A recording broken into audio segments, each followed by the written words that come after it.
So today we'll be interviewing Mason Stevens, my partner in crime. He's a tattoo artist in Christchurch, New Zealand, so we're just going to ask him a few questions about design. Should be good. Alrighty. So we're here with Mace. We're just going to ask you a couple of questions, eh? Yeah, you guys are going to ask me a couple of questions. So our first one, I guess, is just what is your basic definition of design?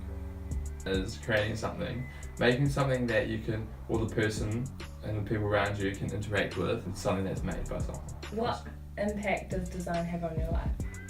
I design every day. Every day I design.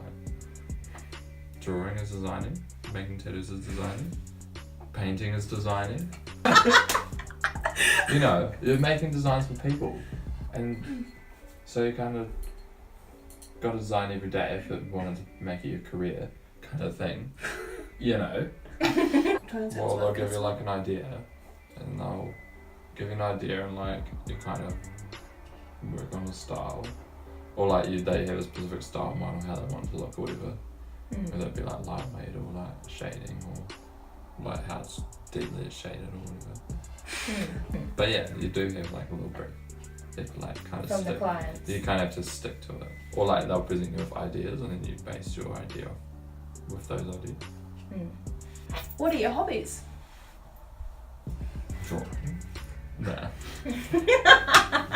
State the bloody obvious. Painting. I guess tattoos would be a hobby, even though it's a job. But I like it that much. Yeah. Drawing, obviously. Yeah. Like street art painting. Okay. So how does design fit into your hobbies? It's a whole creative process that I'm interested in. And then if I didn't have that creative process, then the hobbies that I have wouldn't be as interesting as they are to me as they are now. Okay. Can you think of any hobbies that may be unrelated to design? The first thing that comes to mind would be maybe physical sport, but then physical sport does have design in it, whether it's by the rules of the game or the sport that you're playing, or if it's by like maybe achieving a goal, maybe you have to make a design process to achieve that goal. I don't know if it's physical sport, but yeah, so it's kind of all over the place, or everywhere. Like you include design and everything, I guess. Okay, so even though I already know this question, we want to ask you, how did you get into tattooing? Well, actually, how did I? Well, the reason how I got into tattooing was through just doing art and for my love of graffiti, and at a starting point through drawing and painting as well, and I kind of just didn't really know what to do, and then I was like, okay, and then I sort of was interested in it, and I sort of had some like understanding of it. I got my first tattoo from Jack Pillins in Dunedin at Fine Line Tattoo, and then kind of once I got that tattoo, it just sort of springboarded from that, and then Yeah, you see inspired you, right? Yeah.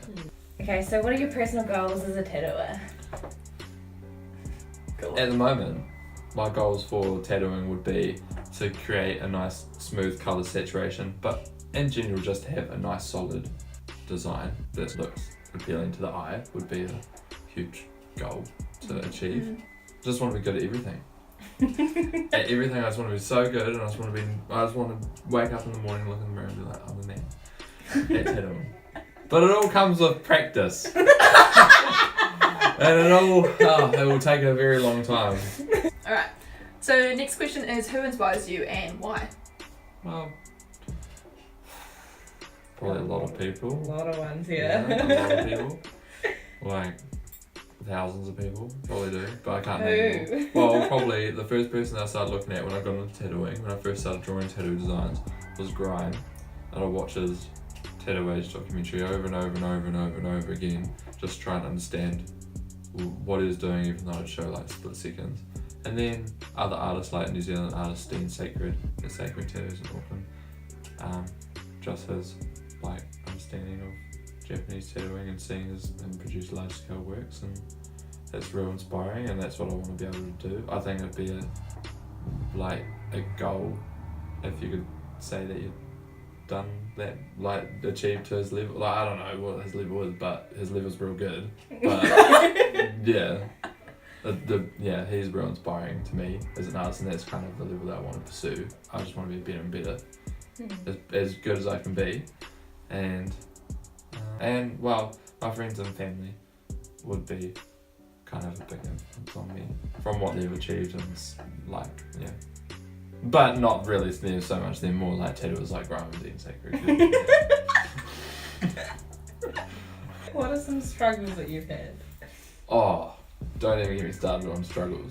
Wow, the first struggles I've had when I first started out in my apprenticeship, or even just the drawing, or when I was just drawing tattoos before I started my apprenticeship, I thought they were good. Like, holy crap, they were so bad. And then I started my apprenticeship and just learning like positioning, like a flash sheet, or positioning a tattoo, and then like understanding colours and where colours are placed and making sure things are like, realistic. And then like understanding where the light source is coming from, shading and all that sort of thing, like how not to be scared with black, like doing things, because I'd always do things that start like too light, like shade too light, and then like gotten more confident with putting black in. And then it's like better because when the tattoo ages, then it's gonna like lighten anyway. Yeah. If that makes sense. Fades. Yeah, because like your skin layers and like only go so deep, and it's like yeah. Well, I think it's hard to create something new, especially as a tattooer, because so much has been done. There's not really any original designs. Someone's always taken the design. There's designs that have been made, and then someone will just recreate that design, and then someone else will just recreate it, and it just keeps going. Their spin on it. Yeah, and it'll just keep going and going and going. And there's no real like originality to it. It's always based off someone else's design, but people put their own spin on it, like artistically. So I guess Because it's original in a way, but it's not original. So the struggle is creating something completely new that no one's done before. Yeah, I don't really think. It's hard to impress a client, and you've got to present them with your design, and you've had a consult, and you've talked about all these things, and you know what they want, and you're like, okay, cool, and then you kind of draw it, and you get excited, and you just like blow it up and go, and then you go into the shop the next day, and then they come in, and then you show them design, and you don't know if they're going to be happy, and they might give you like a slant face or not really say a lot. You're like, oh, and then sometimes they have to redraw it again. Well, they might be happy with it, but that's a lot of pressure. I guess also the pressure of having a tattoo is on you forever. Yeah. That is. Real pressurable. Well, if something looks a little bit off, like a tiny little bit, then,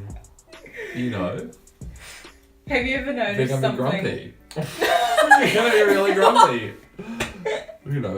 What if their eyes like a little bit crooked, or like, I don't know, just a little bit off, like say if the eye was like up here and one eye was down here a little bit, and you didn't see that because you're too focused on the piece. I guess as an apprentice as well, you see a lot of tattoos that you've already done that you could have improved on and could have done so much better. I know what you mean. It's horrible. You look at them and you're like, did I really do that? And it's only been like a week later. We know the feeling too. And you're like, we know the feeling. And you're like, oh. Artist struggles. Shoot us. Alright, Shoot what me are with some the of the- question. Shoot us with another question. Listen. Clack! Go. Fire! Okay, so what are some of the best memories you've had as an apprentice? Probably. Oh, so many. So many good memories. It's kind of hard to, To find out the like. yeah, just to a few. bring them to like a little few. Well, probably one of the best memories I have would be having the opportunity to go out to Mark Sender's place and work in his workshop with him and help him and watch him build machines and see how they're made, like how much love and like energy is put into one tool. And some people don't even know like about them, like understand them at all. They can't run them or fix them or anything. It was great.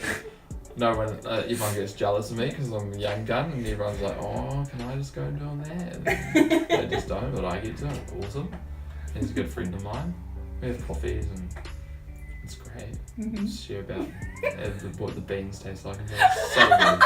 Oh, Mark is awesome. Oh. Okay. Okay. Anyone so- else or any well- other memories?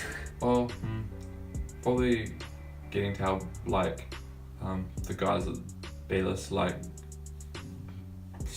prepare and stencil like large scale works, and just like understanding how that is like made up in place and how they put it together so it sits evenly on the body, depending if it's like a whole sleeve, like the whole front of the sleeve, or if it's a back piece, or if it's a chest or front piece, or if it's both, like because it's one whole piece. And yeah, that's been real interesting and a lot of learning curves there, and just like the hardships of hand stenciling, because once you muck it up, if it's so big and you muck it up and you have to do it all again, it's, yeah. And also probably when I got tattooed, well, when I've been tattooed by my mate Mike Slade at Expression, and where that was a huge learning curve for me, watching him tattoo this. There's only some parts that I couldn't watch him tattoo because it was like on an awkward angle. So like the elbow would be like hanging over there and I couldn't see. As much as I wanted to watch it, I couldn't.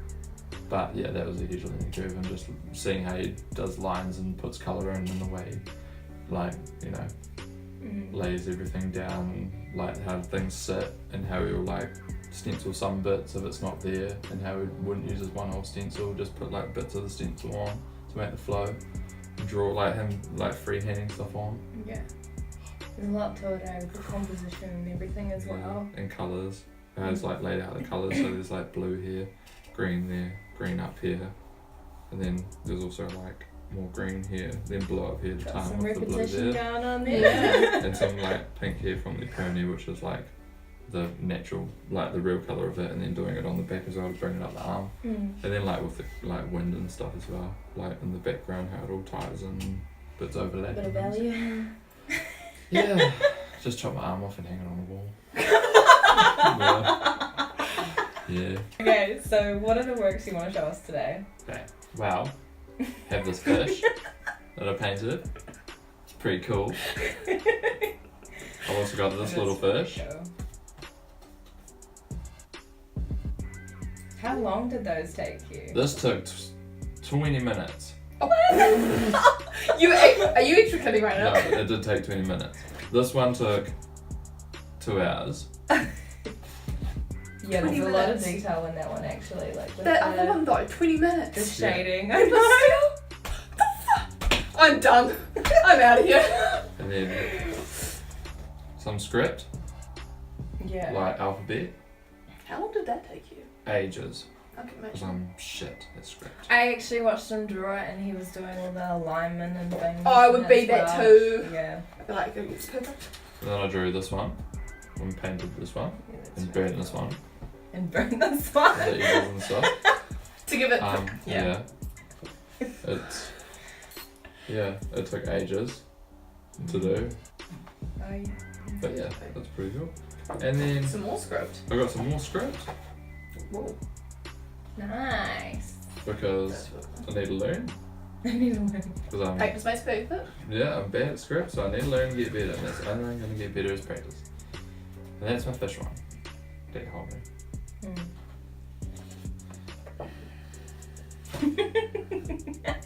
Lastly, Victoria, what have you got for me? Fire away.